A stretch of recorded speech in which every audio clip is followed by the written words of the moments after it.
Bom, muito boa tarde. Dar continuidade aos vídeos do curso de LaTeX. A parte desse vídeo aqui, esse vídeo vai ser mais focado só em falar um pouquinho sobre a linguagem de LaTeX mesmo e alguns dos specs que tem, que você acaba sendo os specs principais, assim, digamos assim, para fazer os códigos. A tendência é que esse vídeo fique curto. Pelo menos eu espero que fique curto, né? Eu vou me programar para ficar bem curtinho. Me programei para ficar bem curtinho, na verdade. Bom, se você já tem familiaridade com linguagem de programação, você não vai ter tanta dificuldade. Porque aqui, em termos de lógica, da maneira como os códigos são compilados, é de maneira bem similar às linguagens de programação comuns. Então, por exemplo, Python, C++, todas essas linguagens de programação, cada linha de código é, digamos assim, executada sequencialmente. Isso significa que, para quem já não tem familiaridade, cada linha de código que você vai escrevendo aqui, elas vão sendo executadas em sequência, na ordem que elas são postas. Então, um código, a próxima linha ela só acontece tendo acontecido a linha anterior. É mais ou menos uma coisa nesse sentido. Então, isso aí acaba servindo, pelo menos aqui em LaTeX, acaba servindo não só para você ter, como é que é? Para você ir disponibilizando, não, dispondo os comandos de maneira sequencial, como também para você saber a localização de cada trecho, cada parágrafo no arquivo. Então, por exemplo, a tendência é que, por exemplo, quando você coloca uma figura aqui, nessa região aqui, logo após esse capítulo, desse parágrafo, a tendência é que a figura fique logo a seguir a esse parágrafo, certo? Então, quando eu digo a tendência é porque nem sempre isso acontece e às vezes é preciso fazer alguma formatação. Mas nada de outro mundo. Então, a tendência é que as coisas acabem sendo seguidas sequencialmente aqui nas linhas de código.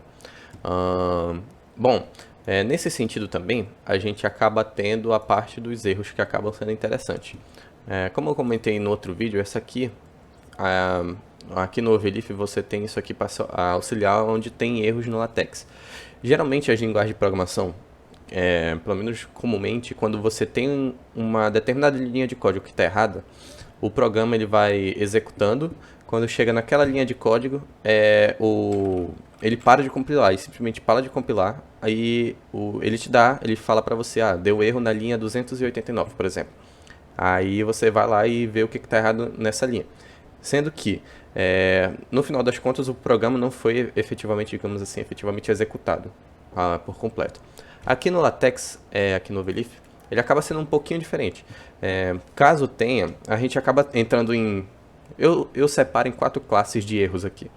A gente acaba entrando geralmente nas 3 primeiras classes de erro, que são erros onde eles não dão um break na compilação. Isso significa que, apesar de ter o erro, o documento em si ele vai ser gerado. Tem erros aqui que você pode ver que ele... Deixa eu abrir aqui. Alguns erros eles são postos em amarelo. Esses erros em amarelo, geralmente, eles não são tão problemáticos assim. Geralmente, pode ser, por exemplo, algum problema de sintaxe que você pôs lá, mas o Overleaf ele te dá esse erro mais como por questão de aviso. Então, ele está te falando, tá errado, mas ele continua a execução sem nenhum problema. Geralmente esse tipo de coisa é mais no sentido de, apesar de estar errado, ele entendeu qual que seria a forma certa de fazer, digamos assim. A gente pode botar entre muitas aspas desse jeito. E esses erros amarelos também, eu acho que quando você põe coisas que são muito grandes, por exemplo, uma imagem que acaba ficando muito grande, o erro que é associado a esse problema também é amarelo. Aí, beleza, essa seria a parte de primeira classe de problemas. Aí a gente vai para a segunda classe, que são os erros em vermelho. A parte desses erros em vermelho, ele pode acabar dando problema de 2 maneiras distintas.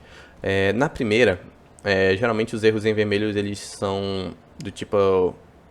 algum erro que acaba sendo, abre aspas, muito grotesco. São erros mais graves.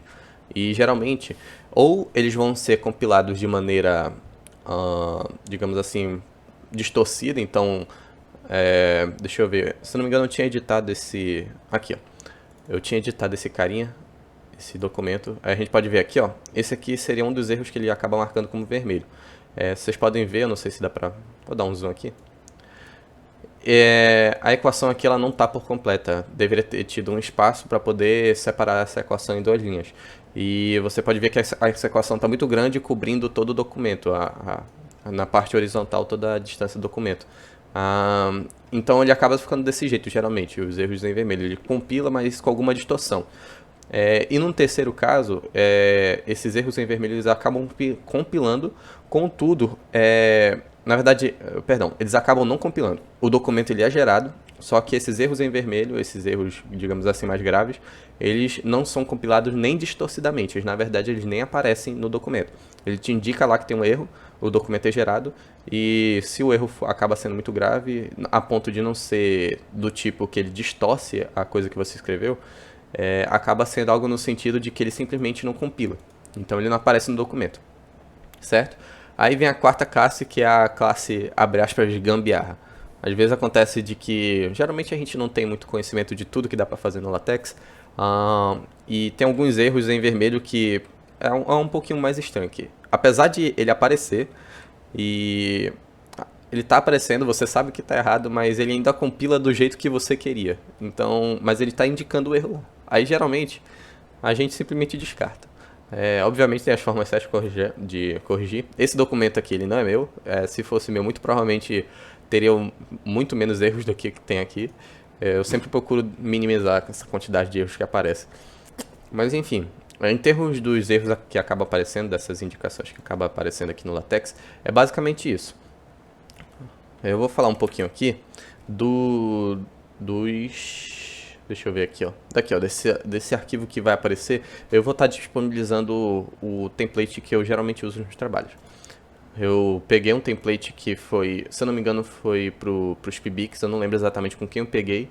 E se eu não me engano, foi o professor Shui que construiu esse template. Aí o que eu fiz foi adaptar ele para eu ir fazendo os meus próprios trabalhos dentro das matérias. Então, é um template que eu simplesmente copio, colo e eu edito em cima dele para poder gerar o documento. Bom, aqui uma coisa que acaba sendo importante em termos da forma como o LaTeX em si ele acaba... como você faz para gerar o documento em LaTeX. A gente tem aqui alguns packs, são basicamente um conjunto de pacotes. A gente pode fazer uma analogia, por exemplo, na linguagem C++ e tem bibliotecas, e na linguagem Python também tem bibliotecas. Então, por exemplo, lá em Python, para usar algumas operações matemáticas e algumas de álgebra linear, então a gente usa a biblioteca NumPy para poder fazer algumas operações vetoriais, certo? Aqui é de maneira parecida. Você, da mesma forma que lá na linguagem de programação em Python, você usa a biblioteca NumPy para conseguir algum certo conjunto de comandos para geometria analítica, etc. Álgebra linear. Trabalhar com vetores, no caso, né? E matrizes. Aqui a gente tem os packs, que são pacotes que eles vão estar associados, por exemplo, a você conseguir... eu ia falar invocar, mas na verdade conseguir chamar figuras, coisas nesse sentido. Alguns desses packs eles são, por exemplo, para edição de fonte, pacote de acentuação também, por exemplo, coisas nesse sentido. A ideia é que conforme a gente vai fazendo digamos assim, cada tópico da linguagem LaTeX, eu vou apresentando alguns packs meio que pontualmente. Isso aqui digamos assim, é um universo muito extenso, tem muita coisa aqui, tem muita coisa que eu simplesmente não sei, na verdade. Então, é isso, é vivendo e aprendendo. Mas conforme for passando os códigos... Perdão, conforme foram passando os vídeos, a gente vai vendo alguns desses packs. Acerca de como você faz para abrir um documento mesmo, ensino LaTeX, eu vou pegar aqui, deixa eu ver, esse aqui de teste, que ele é menorzinho. Basicamente no LaTeX, quando você vai... deixa eu abrir um documento novo, na verdade. Aqui no Relief, quando você vai criar um documento novo, então eu vou chamar esse aqui de, sei lá, eu. O nome do arquivo vai ser eu. Então a gente vai abrir esse arquivo, o Relief ele já deixa setado algumas coisas pré-prontas.